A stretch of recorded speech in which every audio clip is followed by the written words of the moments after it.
list here, but there they are after his first start. Thought counting.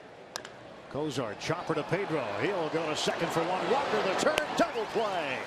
Around the horn they go.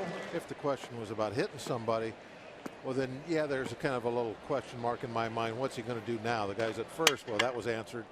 He rolled himself a ground ball double play and then got a routine fly ball to center.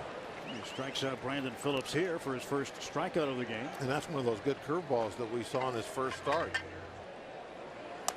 Phillips, little ground ball. Charlie will field it.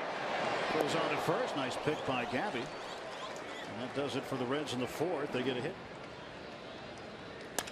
And he hits one right at Mercer. Mercer stays down on it. Good throw gets him.